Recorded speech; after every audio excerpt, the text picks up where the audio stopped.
Musique d'avenir, Anne Gillot. Bonsoir, soyez les bienvenus dans Musique d'avenir. À l'écoute ce soir de deux projets musicaux passionnants, très éloignés géographiquement l'un de l'autre. L'un se situe au Japon, Meanwhile in Fukushima, un projet artistique collaboratif mené au Japon et à Fukushima, parfois en France également, par Dominique Ballet. Depuis 2011, Dominique Ballet offre un point de vue artistique sur la catastrophe de Fukushima, avec plus d'une centaine de contributions d'artistes émergents ou confirmés sur la scène internationale, et une participation à des événements dans plus de 25 pays. Un projet regroupé sous le nom de Fukushima Open Sounds. Il s'agit, depuis toutes ces années, de faire vivre une thématique ardue et de continuer de répondre à l'appel de personnalités comme, par exemple, le musicien jazzman Otomo Yoshihide autour du festival Fukushima, auquel le projet Fukushima Open Sound participe chaque année. La musique, la poésie et l'art, pour montrer un point de vue possible, une façon d'aborder la réalité intolérable. Ce soir, nous serons à l'écoute des œuvres de Ludovic Bernard, Carl Stone, Roxane Turcotte, Joachim Montessuie, Bérengère Maximin et Colin Jonko et Tomoko Momiyama. Mais c'est en Suisse que se passe la première partie d'émission à Romain-Meutier avec le projet du contrebassiste improvisateur Sébastien Pittet, alias Wanu, un projet protéiforme qui est sorti en disque chez No Sun Records sous le nom de Magma et qui part en tournée dès le 2 février. Un projet dont nous entendrons de larges extraits puisque Sébastien Pittet est notre invité ce soir dans Musique d'avenir. C'est Mathieu Ramsauer et Gilles Ozaman qui réalisent cette émission et également cette ellipse qui donne un aperçu sonore de ce que vous allez entendre ce soir.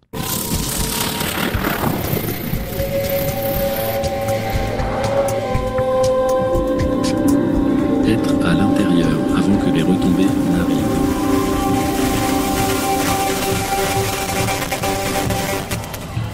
Ne pas regarder le flash ou la boule de feu, cela peut rendre aveugle.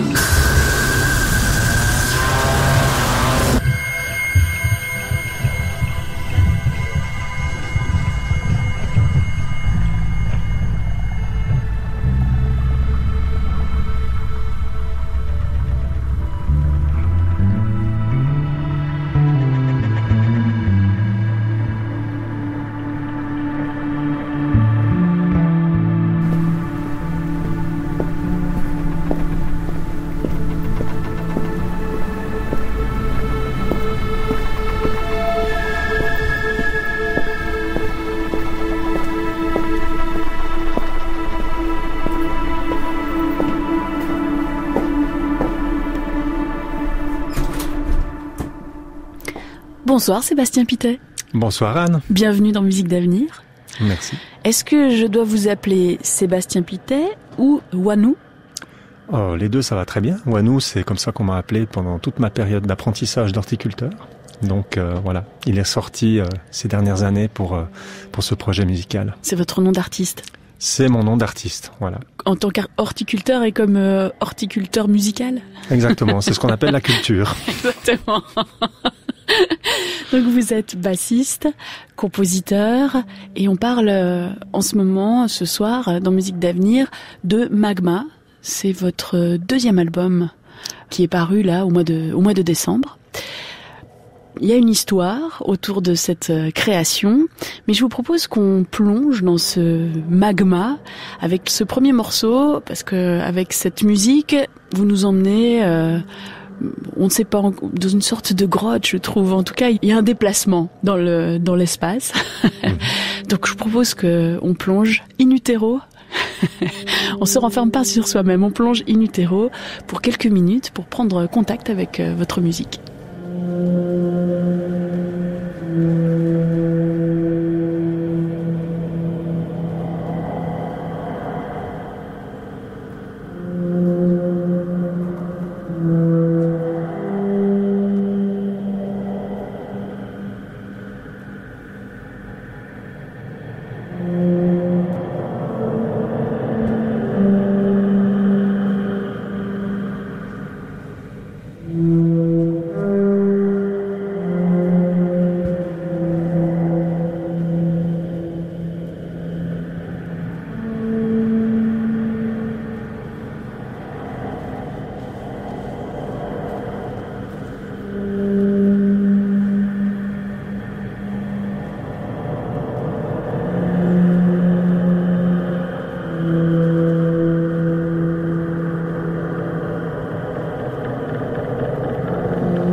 Un extrait de In Utero tiré de Magma, cet album qui paraît chez No Sun Record. C'est votre album, Sébastien Pittet. À l'origine de ce projet, il y a une expérience live. Ça a été enregistré dans un endroit bien particulier. On entend cet univers résonnant qui entoure votre musique. Cette expérience, elle a été menée en septembre 2023 à la Maison des Moines de Romain Mottier. Est-ce que vous pouvez nous expliquer un peu ce qui était en place pour l'enregistrement de ce disque ?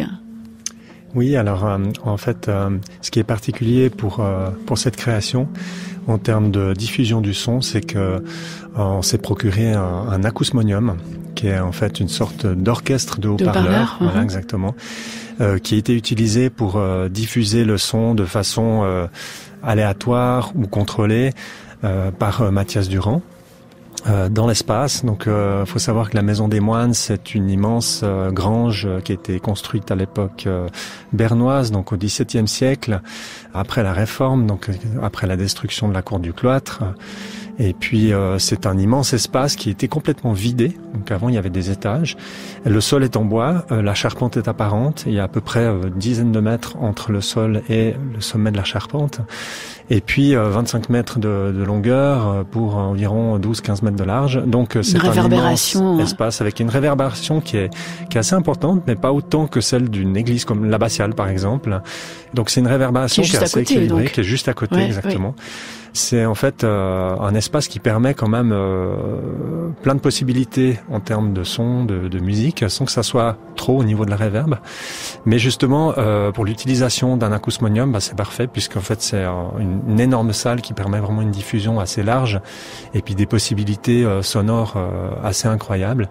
Donc certains haut-parleurs ont été dirigés en direction du plafond, par exemple, pour créer une sorte de réverbération prononcée, par exemple à l'arrière du public, d'autres dans des coins, etc. Et puis en fait, Mathias contrôlait le son pour le faire passer d'un haut-parleur à l'autre, faire tourner un petit peu la matière sonore pour que le public se sente vraiment immergé dans la création. Ça démultipliait votre son de basse électrique. Vous avez joué de plusieurs basses, une basse ? Oui, alors en fait à la base j'ai joué d'une basse électrique 5 cordes, qui est l'instrument principal que j'utilise. Et puis j'ai aussi utilisé une fretless pour une des pièces qui s'appelle Océan, pour justement imiter le son du chant des baleines qu'on entend dans l'océan. On l'écoutera un peu plus tard. Voilà. Ouais. Et puis ça le rend très bien. Cette pièce-là est arrivée un petit peu par hasard. Et puis donc ça c'est les deux instruments que j'utilise. Et j'utilise pas mal d'objets aussi sur les instruments. Donc c'est des techniques plutôt étendues. Donc que ça soit des objets de musique comme des maillotches pour des vibraphones, xylophones, ou des diapasons, des claves en bois, mais aussi des pierres, différents objets communs qu'on retrouve. J'ai lu quelque part que vous étiez assez avide de ça. Vous enseignez votre instrument, et que dans votre domaine de prédilection, qui est l'improvisation, vous aviez par exemple une fois entendu un élève qui avait frotté par mégarde sa basse contre un micro.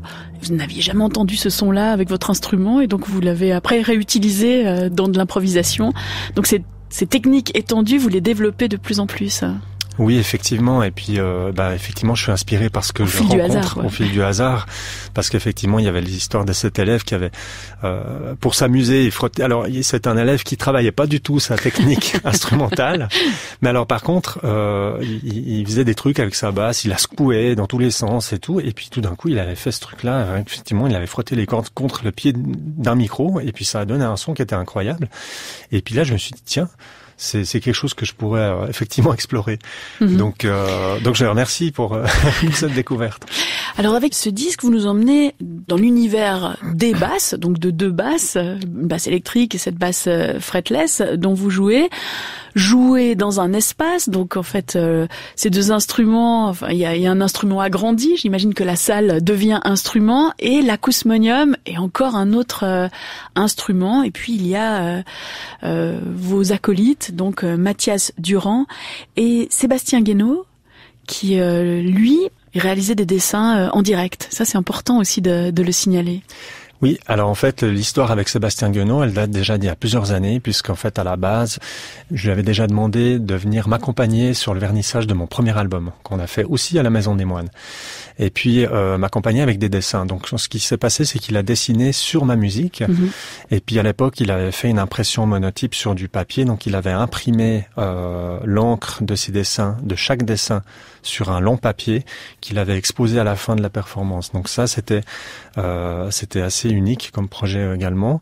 Mais la particularité, c'est que lui, il dessinait sur ma musique. Et là, en fait, ce qui a évolué depuis, c'est que on a eu envie que l'improvisation soit beaucoup plus mutuelle et fonctionne plus en symbiose, où c'est pas lui qui s'inspire de morceaux que j'aurais composés, mais qu'en fait on compose ensemble à la fois le son et la musique. Et c'est ce qui donne vraiment ce côté très organique en fait au visuel et au sonore. Parce que ces dessins sont projetés.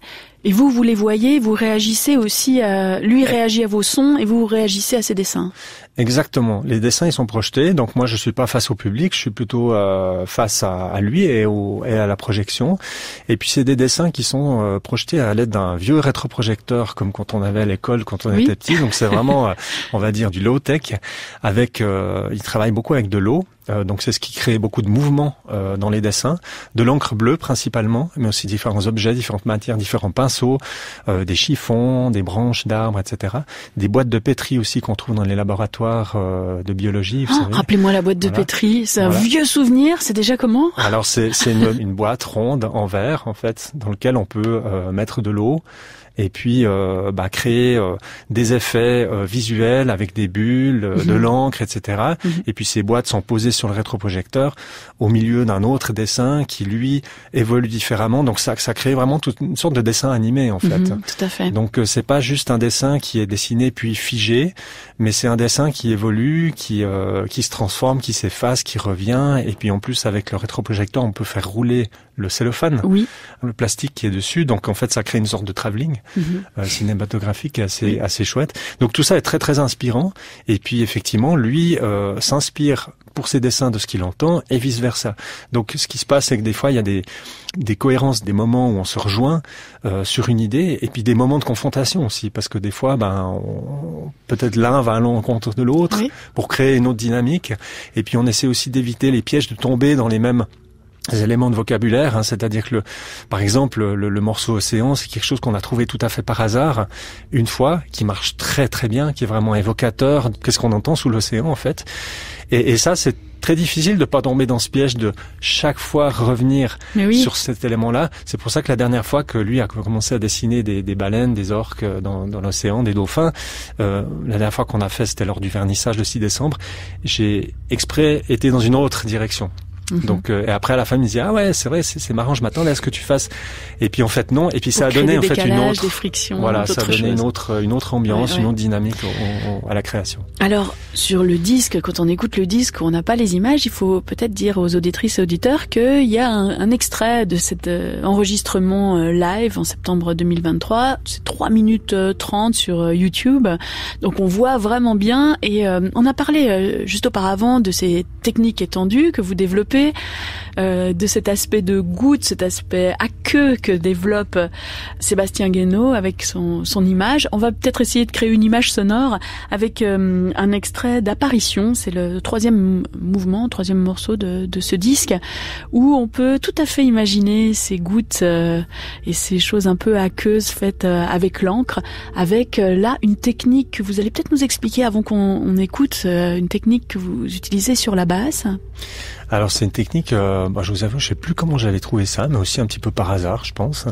J'avais dû laisser tomber, vous savez, ces claves en bois qu'on utilise dans des orchestres, dans des, je pense à la salsa par exemple. Oui, tout à fait. Voilà. En fait, c'est des claves en bois. J'ai dû en laisser tomber une sur les cordes une fois, et puis ça a créé un son. Voilà, un petit peu comme le pied du micro contre les cordes de basse.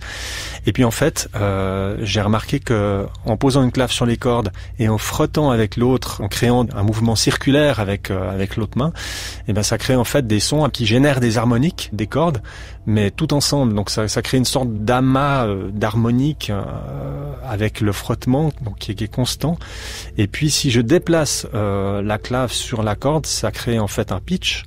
Donc il y a vraiment un pitch qui survient, plus grave, plus aigu, et puis plus je m'approche du chevalet, donc là où les cordes sont attachées en bas du corps de l'instrument, plus ça crée des harmoniques et puis des effets qui sont un petit peu aléatoires, mais qui offrent des belles surprises. Voilà, c'est ça, c'est des sortes comme un mélange entre des chœurs au fond d'une caverne et puis du vent. Enfin, c'est vraiment quelque chose d'assez particulier. Puis en plus de ça, je peux faire bouger perpendiculairement la clave qui est posée sur les cordes pour en fait créer des points de contact, des petits chocs, des petits chocs sur les cordes. Tout ça, je le fais de manière très douce et pas brusque parce que sinon ça donne rien.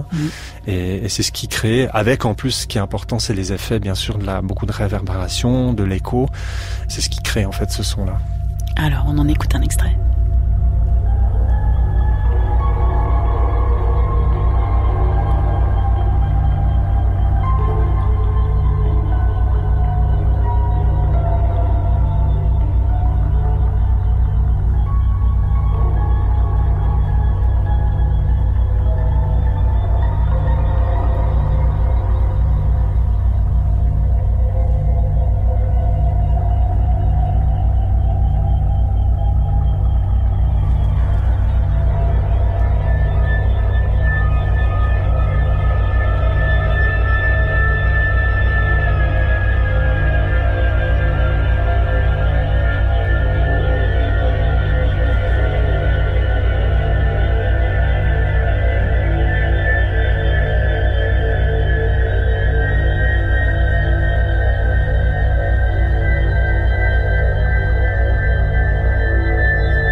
Un extrait d'Apparition tiré de cet album Magma dont nous parlons ce soir dans Musique d'Avenir avec vous, Sébastien Pittet. On entendait bien justement ces gouttes dont vous nous parliez il y a quelques instants. Peut-être avant d'aller plus loin, on a de la peine des fois à savoir ce qui vient d'où, si tout provient de ce que vous faites avec vos basses et vos effets. Et quel est le rôle justement de Mathias Durand avec l'électronique, avec cet acousmonium? Est-ce que vous pouvez nous en dire plus? Est-ce qu'il y a des choses rajoutées? Est-ce qu'il y a de l'électronique rajoutée? Alors Mathias, c'est un musicien de Paris, originaire de Paris, que j'ai rencontré à Romans-Métier. Et puis c'est quelqu'un qui a apporté beaucoup au projet et puis qui correspond bien à la vision que j'ai du projet, puisque c'est quelqu'un qui travaille beaucoup avec l'électroacoustique sur des installations sonores, donc il maîtrise très très bien l'acousmonium par exemple, et puis les effets. Et il fait beaucoup de compositions aussi électroacoustiques, donc il travaille vraiment avec cette matière sonore depuis très longtemps. Donc c'est quelqu'un qui m'a beaucoup aussi apporté, qui m'apprend beaucoup de choses dans ce domaine-là. Et puis en fait, dans la création, il a pas seulement contrôlé la multidiffusion, mais il a également repris de mon son dans une boucle d'effets qui parfois renvoie quelques minutes après ou 10-15 minutes après dans le set. Donc ce qu'on entendait dans l'apparition par exemple, il y a ce son qui est assez grave que je crée moi-même avec les claves que j'expliquais avant. Et puis il y a à un moment donné un son beaucoup plus aigu qui arrive comme si ça arrivait un peu du ciel comme ça, puis qui contraste beaucoup avec le son de base.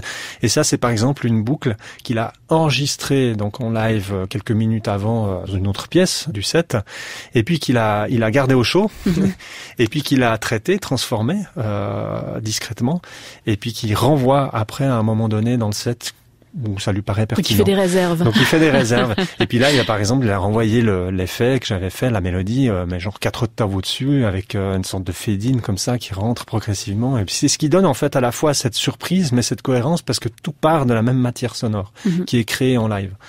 Donc c'est un petit peu ça, lui, sa spécialité. Et puis il ajoutera aussi, quand on va faire la tournée en février, il va ajouter un élément qui sera la voix, parce que lui, il a étudié le chant Drupad, qui est le chant de la musique de l'Inde, qui est un chant méditatif très minimaliste. Et lui, il a étudié chez un grand maître indien pendant 8 ans en Inde. Et c'est quelqu'un qui fait beaucoup cette pratique, et puis qui travaille beaucoup avec justement des effets, des installations sonores. Et là, il va également ajouter cette dimension-là quand on va faire la tournée. Donc ça va être encore évolutif, quoi. Puisque vous parlez de tournée, on peut peut-être déjà évoquer les dates, parce que c'est très bientôt. Donc le 2 février, vous serez au Caveau de Corcelles, le 7 février à l'Échandole à Yverdon pour les Midi Relax, donc concert à midi. Le 9 février à la Syncope à Morges, le 14 février au Cinéma Aublot et le 15 février à l'Abbatiale de Romain Mottier. Ça c'est pour le trio, donc avec Sébastien Guénaud et Mathias Durand. Et puis après il y aura d'autres dates en mars, plutôt en duo, donc on en parlera peut-être un petit peu plus tard. Je voulais vous demander, Sébastien Pittet, que veulent dire les titres de vos morceaux? Est-ce que c'est des titres que vous avez mis après coup, ou ça représente une thématique? Alors pour les citer, In Utero, Mystère, Apparition, Voix, Ciel, Océan, Origine. Il y a quand même plusieurs thématiques qui peuvent se dégager de ça. Oui, tout à fait. Alors effectivement, c'est des titres que j'ai mis après coup, puisqu'en fait, chaque fois qu'on joue un set, c'est toujours différent. Donc on sait jamais ce qui va vraiment arriver. C'est une musique qui est composée instantanément, donc effectivement, ça laisse toujours des surprises, et notamment quand il faut chercher des titres, ça a été un petit peu le casse-tête, mais finalement, ça a pas duré longtemps, puisque en fait, j'ai mis ce que ça évoquait le plus pour moi. Voilà, c'est très imagé comme titre. Donc pour moi, par exemple, In Utero, il y a vraiment un truc de naissance, donc de naissance du projet, de commencement. Et puis ce côté aussi de l'eau. Il y a l'eau qui est très présente dans le projet. Oui, durant donc toute la traversée. Il y a le liquide de la matrice, quand on est à l'intérieur du ventre de sa mère, dans l'utérus. Donc il y a un milieu très aquatique. Océan, ça évoque évidemment le son de l'océan.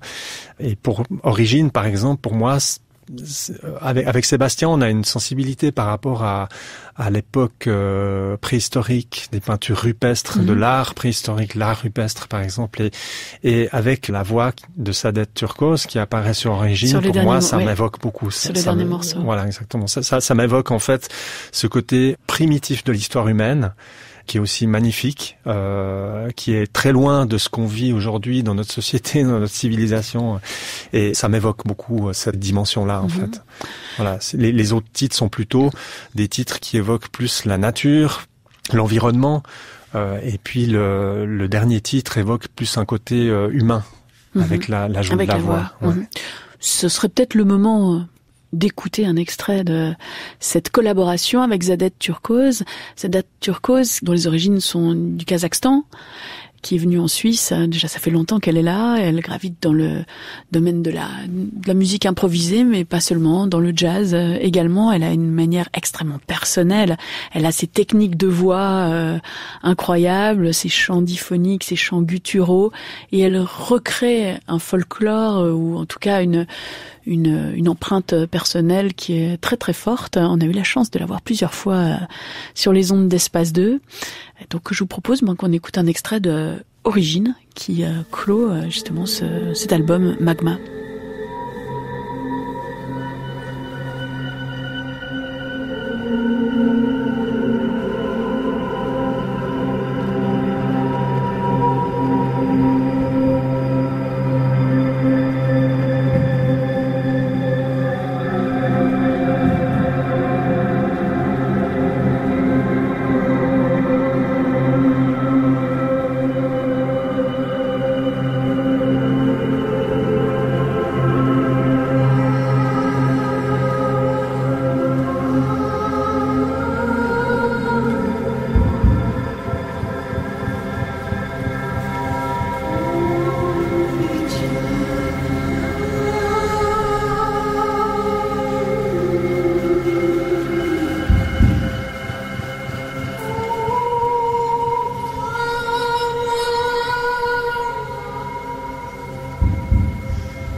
La voix de Zadette Turcose et puis vos sons, Sébastien Pittet, donc enregistrés dans cette, c'est comment on appelle ça déjà, la Chambre des Moines, c'est ça ? Maison des Moines. Maison des Moines à Romainmottier. Avec une acoustique incroyable, avec cet acousmonium qui vous entoure, avec Mathias Durand qui rajoute des choses. Il y a un côté extrêmement atmosphérique dans ce que vous nous proposez là. Et j'aimerais qu'on parle justement, puisqu'on parle d'atmosphère, qu'on parle de ce lieu, Romainmottier, parce que c'est un lieu quand même très particulier en Suisse. Peut-être que certains des auditeurs et auditrices et certaines des auditrices ne sont jamais allés à Romainmottier. Il y a cette abbatiale quasiment cachée, on la découvre vraiment à la dernière minute quand on arrive à Romainmottier. Elle se dévoile, elle est absolument magnifique. C'est un lieu où on se sent différent. C'est un lieu de rencontre. Vous y avez rencontré quand même pas mal des protagonistes qui sont sur cet album, alors que c'est quand même un lieu un peu, disons, c'est pas une grande ville, Romainmottier, donc on y fait de belles rencontres musicales. Il y a une atmosphère particulière. Ce lieu-là, il compte beaucoup dans votre univers créatif, Sébastien Pittet. Oui, alors tout à fait. Romainmottier, ça fait bientôt 12 ans que j'y vis. Avec ma compagne, ma famille. Et puis effectivement, c'est un lieu de rencontre, comme vous dites, parce que j'ai même rencontré des gens, recroisé des gens à Romainmottier que j'ai rencontrés au Québec, à Montréal, par hasard. Et effectivement, Zadette, je l'ai rencontré vraiment. J'avais vu la première fois au Festival Euronorme à la Vallée de Joux. Et puis après, je l'ai rencontrée à Romainmottier puisqu'elle est venue faire plusieurs résidences à l'époque de l'Arc. Donc c'était un lieu de résidence qui existait tenu par la portion culturelle de la Miro à l'époque, qui maintenant est une propriété privée, mais qui est toujours dédiée à l'art. Donc ça, c'est une super chose. Et puis Zadette était revenue à Romainmottier pour revoir ce lieu, parce qu'elle a fait connaissance avec la propriétaire du lieu. Et puis là, on s'était rencontrés, et puis en fait, on avait fait une improvisation, on avait été visiter l'abbatiale, et puis en fait, on a fait une improvisation dans l'abbatiale. Moi, j'avais ma contrebasse, et puis elle, la voix. On avait fait une improvisation spontanée, et puis sous un arbre à l'extérieur. Et puis en fait, le courant a super bien passé, et puis c'est comme ça que vraiment, on a fait connaissance. Et puis Mathias Durand, eh ben c'est pareil, je l'ai rencontré à Romainmottier, il est venu toquer à la porte de l'Arc parce qu'il était venu aussi à l'Arc 10 ans avant de faire son grand voyage en Inde. Et puis en fait, il était revenu. Il a toujours été marqué par Romainmottier. Il y a quelque chose qui l'a appelé aussi là-bas. Et du coup, il est revenu par curiosité. Et puis c'est Isabelle, la propriétaire du lieu, qui m'a appelé pour me dire il y a quelqu'un qui est venu toquer à la porte et il faudrait que tu fasses connaissance avec lui parce que je pense que vous pourriez bien vous entendre. Et puis c'est comme ça que ça s'est fait. Donc effectivement, il y a quelque chose à Romainmottier. Alors ça parle de différentes manières à beaucoup de gens. Il y a tout le côté spirituel. Oui. Il y a les gens un petit peu du New Age qui viennent pour les énergies, pour tout ça. Oui, parce qu'il y a des croisements d'eau. Exactement. Donc le fleuve, je crois. Alors il y a la rivière du Nezon.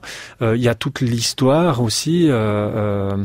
L'histoire liée à Romainmottier, donc il y a une présence humaine depuis très longtemps. Le premier monastère est du 5e siècle. Enfin, la première présence monastique date du 5e siècle, donc ça remonte, effectivement. L'église, elle a 1000 ans.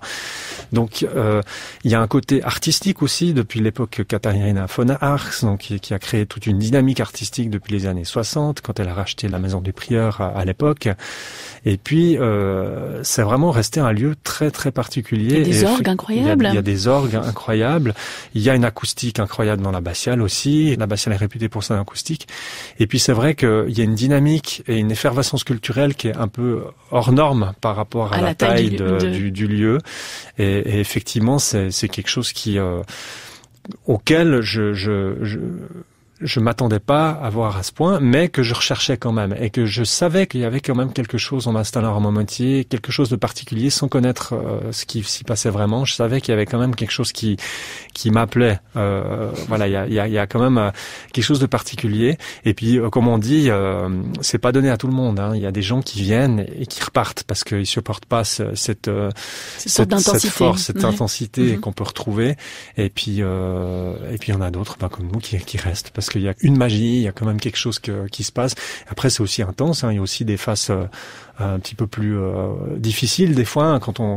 Il y a une introspection aussi. On se remet pas mal en question. Et je discutais avec je sais plus qui l'autre jour. Mais en fait, ça amplifie l'état dans lequel on est. Hein. Quand on est très bien, on va encore mieux quand on est aromamotier.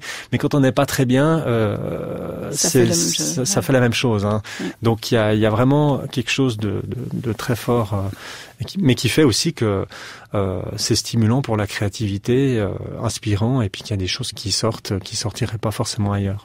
Alors comme visiblement tous les chemins mènent à Romamotier aussi, je vous propose qu'on écoute un extrait de Voix, V-O-I-E, qui fait partie de cet album Magma.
extrait de voix tiré de Magma, cet album qui paraît chez Noson Records, qui est paru au mois de décembre et dont vous nous parlez, Sébastien Pittet, dans Musique d'Avenir ce soir.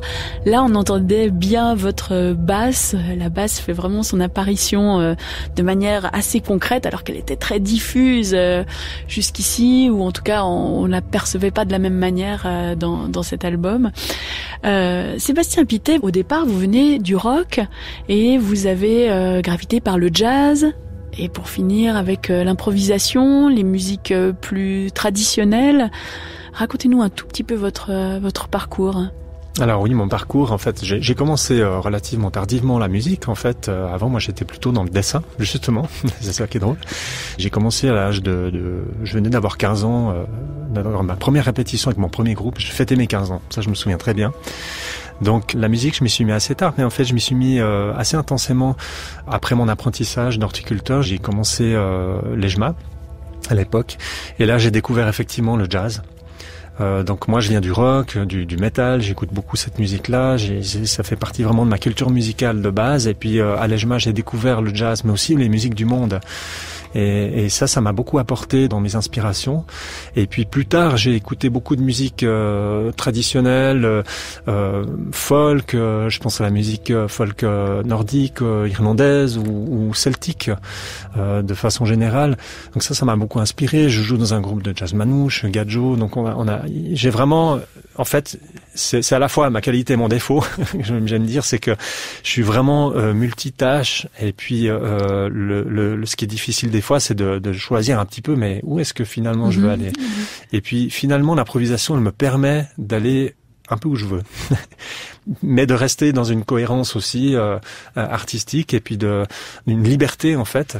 Mais j'ai aussi d'autres envies. J'ai envie de monter un projet plus jazz. Mon premier album était un peu plus axé jazz. Oui. J'ai envie de décliner ces morceaux de jazz pour un groupe dans le futur. J'ai aussi d'autres projets. Mais en fait, j'ai besoin de cette diversité artistique. Je vois que en fait, si je vais que dans un genre, je me lasse très vite en fait. J'ai besoin de pratiquer. J'ai fait de l'orchestre classique amateur pendant quelques années à la contrebasse. Donc j'ai fait cette expérience-là, ça m'a beaucoup plu. Mes rêves, ça serait de jouer dans un petit ensemble baroque, ça serait magnifique. J'adorerais ça parce que j'adore la musique baroque aussi, par exemple. Donc il y a vraiment beaucoup de choses qui m'inspirent. Mais c'est vrai que le jazz, c'est la musique que j'ai étudiée le plus et que j'ai pratiquée, je pense, le plus, effectivement. Donc ça, c'est un style qui est très présent dans ce que je fais. Et peut-être qu'on peut parler aussi des hasards de la vie, heureux ou malheureux, mais qui font que, des fois il y a des difficultés qui permettent peut-être de découvrir d'autres choses. Vous avez eu un problème physique à la main, je ne sais pas si focale dystonia, c'est ça? Alors la dystonie focale, oui. Alors, dystonie de fonction, en fait. Oui, effectivement. Alors ça, c'est une pathologie qui peut apparaître pas seulement chez les artistes, mais chez tout le monde. Hein. Ça se traduit par une perte de contrôle musculaire au niveau sensoriel et neurologique. Donc c'est vraiment une déprogrammation du cerveau qui envoie certains signaux à des muscles antagonistes à ceux qui devraient être actionnés, activés. Et du coup, ça c'est très très difficile. C'est voire irréversible pour certains. Et puis quand ça arrive dans la musique, c'est très difficile. Hein. C'est arrivé à des grands violoncellistes ou trompettistes qui, durant un concert, ont un doigt qui ne répond plus. Voilà. Et moi, c'est arrivé tout d'un coup. J'avais commencé la contrebasse. Quand j'ai commencé la contrebasse, j'ai eu beaucoup d'engagement.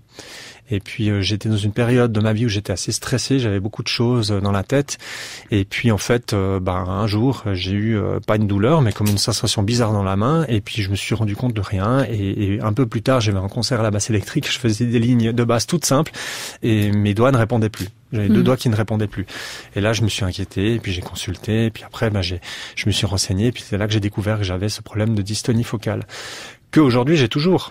Donc ça fera bientôt 10 ans, mais c'est pas une dystonie aiguë.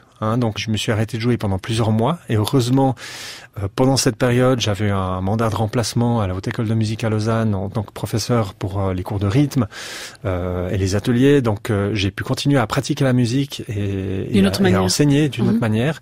Et puis petit à petit je me suis mis à refaire du piano, de la guitare pour développer d'autres instruments, parce que le truc de la dystonie c'est qu'en fait physiquement tous les gestes qu'on peut faire qui nous causent des difficultés sur l'instrument, on peut les reproduire en imitant les gestes, mais hors instrument, ça fonctionne. Donc il y a que le fait d'approcher l'instrument qui fait qu'il y a un problème, il y a un blocage. Donc c'est vraiment un truc psychique, psychologique, cérébral, nerveux. Et en fait, jouer d'autres instruments, ça me pose pas de problème. Donc je me suis remis à d'autres instruments et puis surtout à explorer en fait d'autres choses dans la musique, justement le son, aller plus dans l'improvisation libre, justement quelque chose que j'avais un petit peu pas oublié mais laissé de côté au profit du jazz, de la performance musicale, du travail de technique, etc. Et puis là je suis revenu un petit peu plus dans ce monde-là, donc c'est ça aussi qui m'a fait redécouvrir tous ces aspects-là de la musique et puis la recherche du son et puis la création, la composition aussi. Et puis de réexplorer petit à petit d'autres instruments, d'autres techniques, d'autres manières de faire. C'est ce qui m'a amené aussi à développer une technique plus guitaristique à la basse électrique. Donc ça me permet d'avoir des techniques qui ne sont pas les techniques que j'utilisais à la basse électrique, qui me causent problème justement depuis ma dystonie, mais d'autres techniques qui du coup ne sont pas moins liées à la dystonie. Ouais. Donc voilà, la dystonie c'est vraiment des gestes très spécifiques dans des contextes très spécifiques. Merci pour ces explications, et ça explique que vous nous emmeniez dans d'autres univers, d'autres paysages. On va écouter un dernier morceau ensemble pour se quitter, Sébastien Pittet. Ce morceau s'intitule Océan. On est vraiment dans un paysage sonore. C'est quasiment du field recording. Alors, on a l'impression, en tout cas. Je rappelle donc, vous avez toute une série de concerts. Donc, le 2 février au Caveau de Corcelles, 7 février à l'Échandole à midi pour les midi relax, 9 février à la Syncope à Morges sur réservation, il faut le savoir, place limitée. 14 février au Cinéma Oblot à Lausanne, qui fait une série avec images et son. Et puis 15 février à l'Abbatiale de Romain Mottier, ça sera en trio. Puis le 15 mars, ça sera en duo à la Chaumière, à Montrichet. Avec Sébastien Guenot, donc. Et puis le 28 mars, le concert s'intitule Solo am Mittag, donc c'est aussi à midi, c'est à la Wasserkirche à Zurich, et c'est avec Zadette Turcose, donc là en duo pour tout un concert.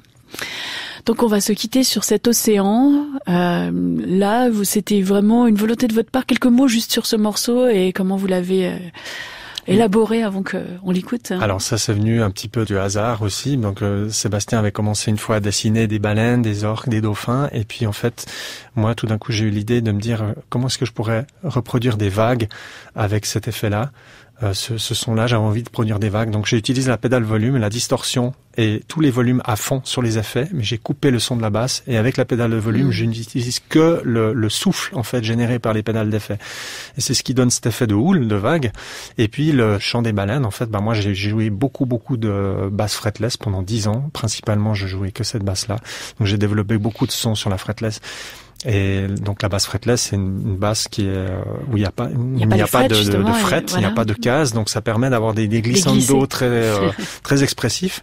Et c'est ce qui a permis effectivement avec la pédale de volume en plus de couper l'attaque. Ça permet vraiment de faire les cordes aussi, comme faire la contrebasse aussi également, et les violons et les altos, les altis. Voilà.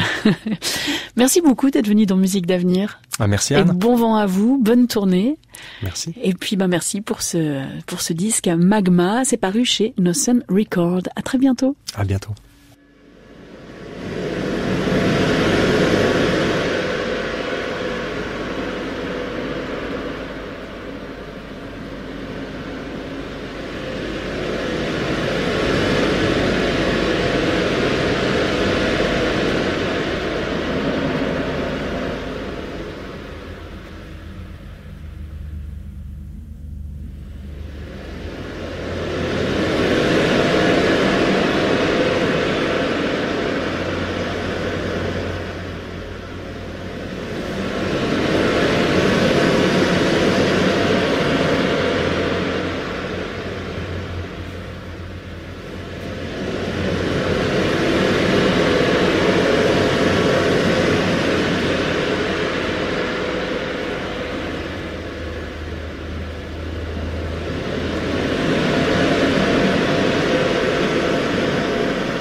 Vous avez entendu un extrait d'Océan tiré de Magma, paru sur le label No Sun Records, et auparavant le musicien Sébastien Pittet, bassiste et improvisateur, concepteur de ce projet protéiforme.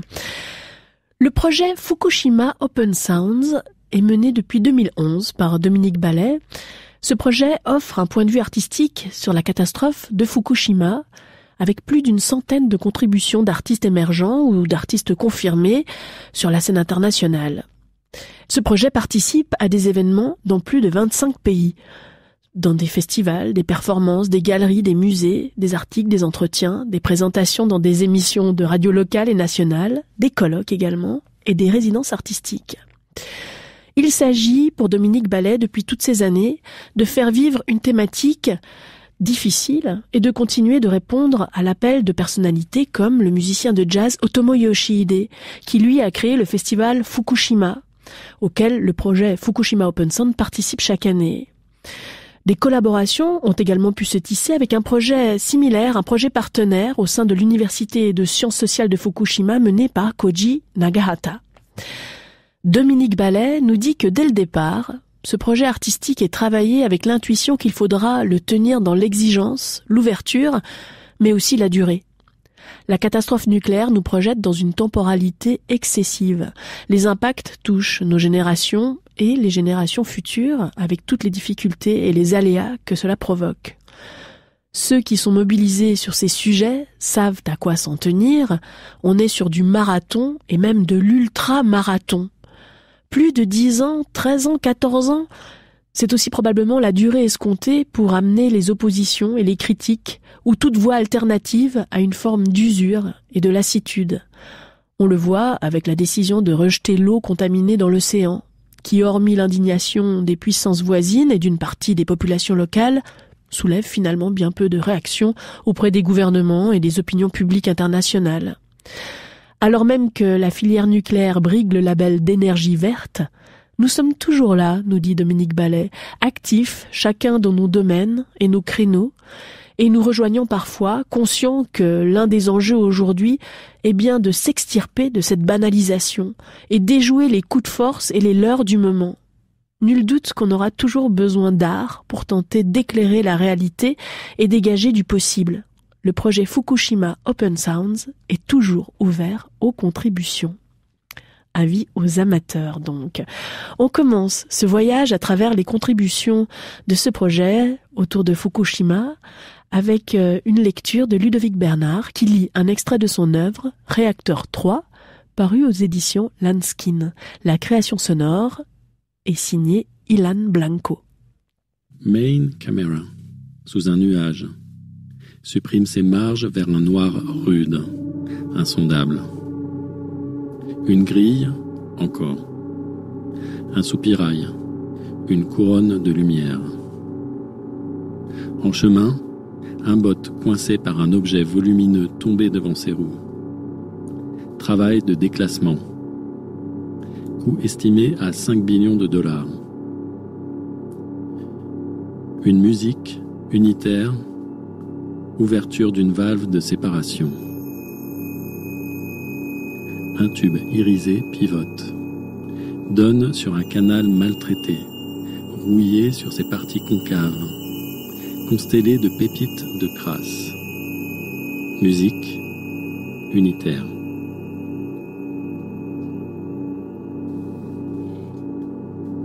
Double camera, lancé dans un goulot de quelques dizaines de centimètres, en profondeur. Intensité souterraine, petites avancées. Arrêt d'une seconde. Faible circonduction. Sortie du tube d'acier.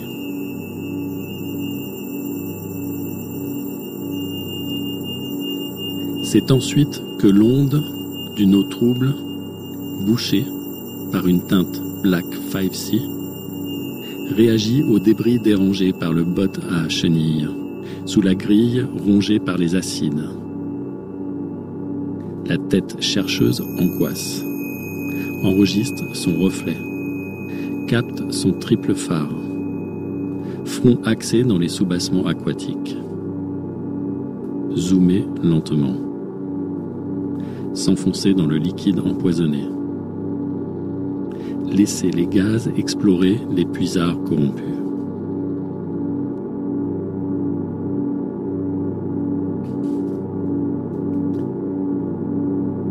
Ne pas regarder le flash ou la boule de feu, cela peut rendre aveugle. Regarder à travers l'écran de contrôle. Être à l'intérieur avant que les retombées n'arrivent. Les niveaux de rayonnement extérieur les plus élevés, dus aux retombées, se produisent immédiatement après leur arrivée, puis diminuent avec le temps. Se nettoyer dès que possible. Éliminer les matières radioactives qui pourraient s'être déposées sur les corps.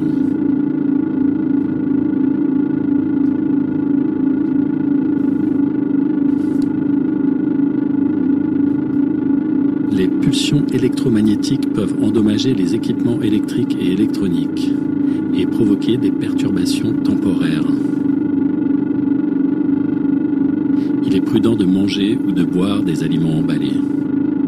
Ne pas consommer d'aliments ou de liquides pouvant être contaminés par des retombées.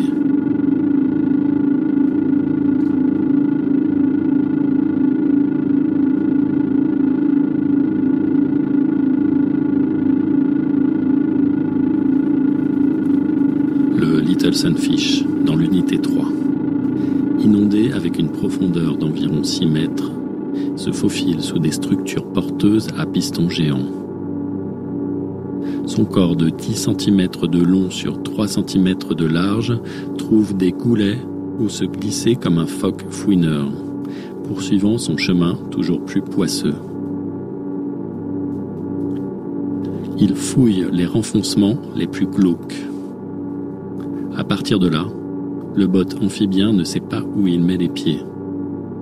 Il oblique, ou alors s'englue dans un marécage insaisissable.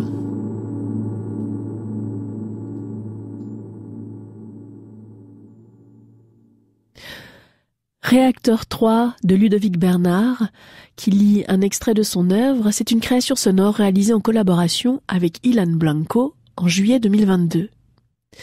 On poursuit avec Threnody pour les victimes de Fukushima de Carl Stone. C'est une pièce composée par Carl Stone au cours de sa résidence artistique au GRM en 2012 pour le projet Fukushima Open Sound de Dominique Ballet. Un projet donc en hommage aux victimes de la catastrophe de Fukushima. Je viens de terminer 6 jours de travail dans les studios du GRM à Paris. Ma pièce utilise des sons enregistrés dans la zone où se déroule la catastrophe nucléaire au Japon, ainsi que de nombreux sons que j'ai enregistrés lors de manifestations antinucléaires à Tokyo.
Threnody pour les victimes de Fukushima de Carl Stone, une pièce composée par Carl Stone au cours de sa résidence artistique au GRM en 2012 pour le projet Fukushima Open Sounds de Dominique Ballet.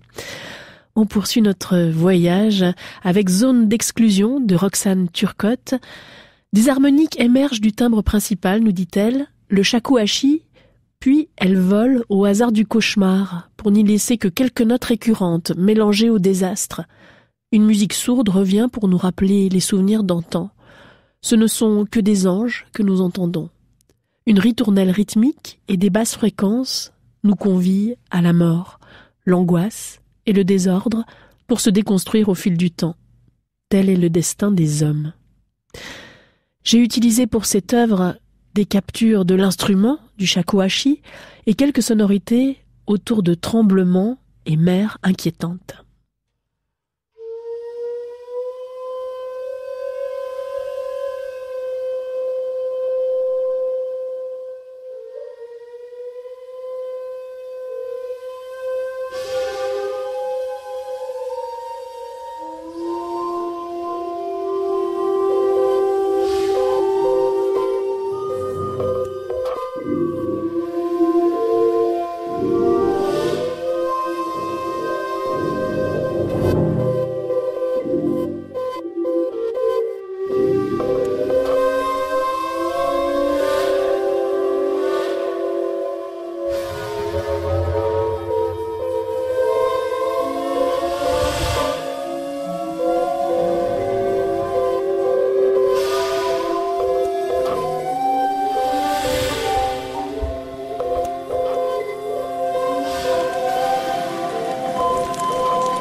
Zone d'exclusion de Roxane Turcotte, une pièce composée pour le projet Fukushima Open Sounds de Dominique Ballet à Montréal en septembre 2013. Nous poursuivons avec The Glowing Tree de Joachim Montessuie, une pièce électroacoustique composée à l'occasion de la résidence de Joachim Montessuie au GRM l'été 2012 pour ce projet Fukushima Open Sounds. Depuis 1993, Joachim Montessuie développe une pratique transversale de la poésie sonore axée sur le traitement expérimental de la voix. Il pratique également les concerts-installations immersifs. Bonne écoute.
The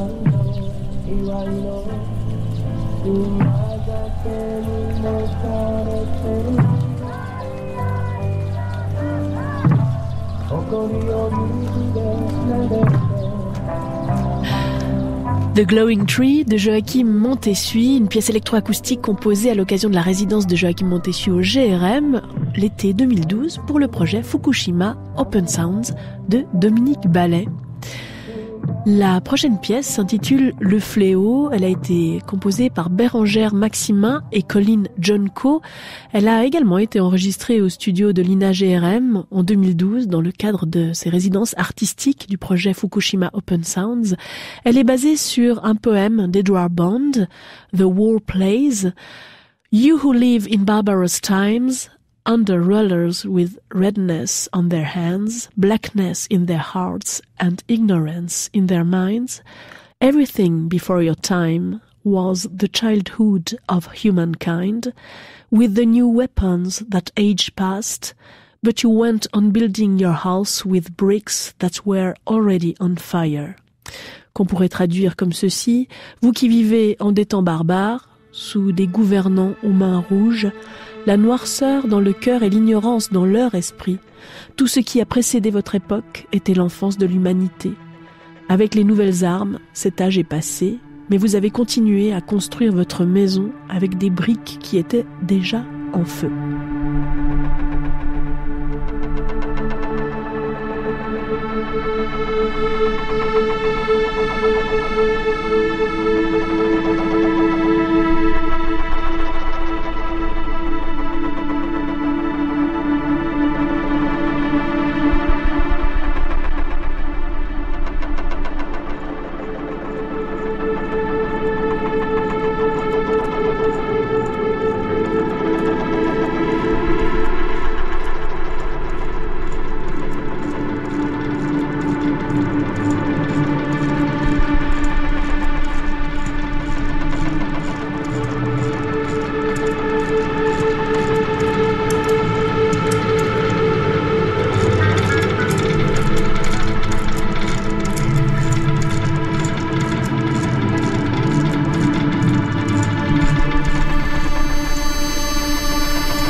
Le Fléau, une œuvre de Bérengère Maximin et Colin Jonko, enregistrée en juillet 2012 dans le cadre des résidences artistiques du projet Fukushima Open Sounds de Dominique Ballet, un projet en solidarité avec les victimes de Fukushima.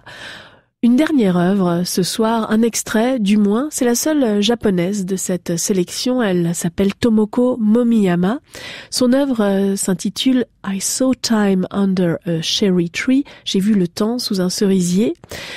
Je suis allée demander aux arbres de Paris ce qu'ils pensaient de la situation à Fukushima, nous dit-elle. C'était à l'été 2012, plus d'un an après le tremblement de terre et le tsunami de l'Est du Japon. I Saw Time Under a Cherry Tree utilise les voix de ces arbres parisiens ainsi que des enregistrements sonores de Fukushima, Tokyo, Aix-en-Provence, Genève et Paris.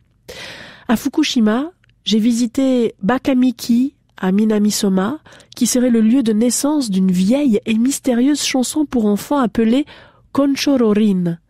Située au cœur d'une montagne brumeuse, près d'une rivière escarpée, la forêt de Bakamiki est désormais trop irradiée pour que l'on puisse y pénétrer. Même dans les restes de Minamisoma et dans de nombreuses autres régions de Fukushima, les enfants ne peuvent plus jouer dehors trop longtemps en raison des fortes radiations. J'ai vu le temps sous un cerisier, cite ce chant populaire. Tomoko Momiyama.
I Saw Time Under a Cherry Tree de Tomoko Momiyama, l'une des artistes invitées pour le programme de résidence à l'INA-GRM dans le cadre du projet Fukushima Open Sounds de Dominique Ballet.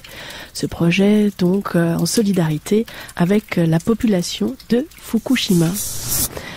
Musique d'avenir, c'est terminé pour ce soir. Vous avez entendu en début d'émission le projet Magma du contrebassiste et improvisateur bassiste Sébastien Pittet. Et puis ces sélections justement de ce programme Meanwhile in Fukushima. La semaine prochaine, nous serons à l'écoute des performances et concerts offerts à l'art lors de l'anniversaire de l'art 2025 par les radios du groupe Ars Acoustica.